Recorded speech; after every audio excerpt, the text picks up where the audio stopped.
We're not going to find salvation in a church. I can tell you that. That's the FBI. Those are your faith-based initiatives. Your FBI. So you're not going to find it there. You can start being proactive in your own salvation by putting a seed in the soil. And stop depending on your enemy for 100% of your well-being.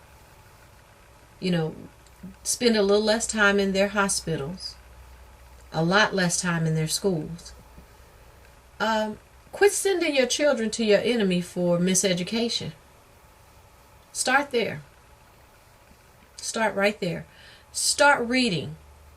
Educate yourself. And I'm not talking about go enroll in their classrooms. Educate yourself. We've got enough scholars and enough documentation now you can read for the rest of your life and never run out of material of genuine, authentic information that can make you far more educated than any of these scholars and professors sitting in these college campuses. I mean, hell, the college campus is where Girls Gone Wild got its start. So you're not going to find no wonderful education there. They're not educating you for freedom. They're educating you for servitude. 99% of the inmates in prison came out of the public school system. So hell, you're not going to get freedom there. They ushering you right into the jail. So start with crossing off a list of all of your dependency on your enemy.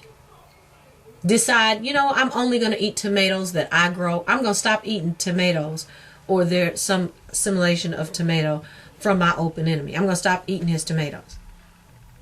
And maybe next year you're going to stop eating his tomatoes and his corn. You're going to decide I'm going to grow tomatoes or maybe tomatoes and greens. I ain't going to go as hard as corn. I'm going to grow tomatoes and greens and I'm only going to eat tomatoes and greens that I grow.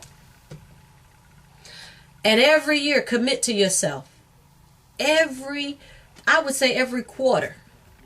Every 3 months just decide I'm only going to use such and such that I produce. There's nothing you can't produce. It's too easy to make your own toothpaste. Too easy. It's too easy to put a seed in the soil. You don't even have to glue on the leaves. Great Mother's going to take care of it from there.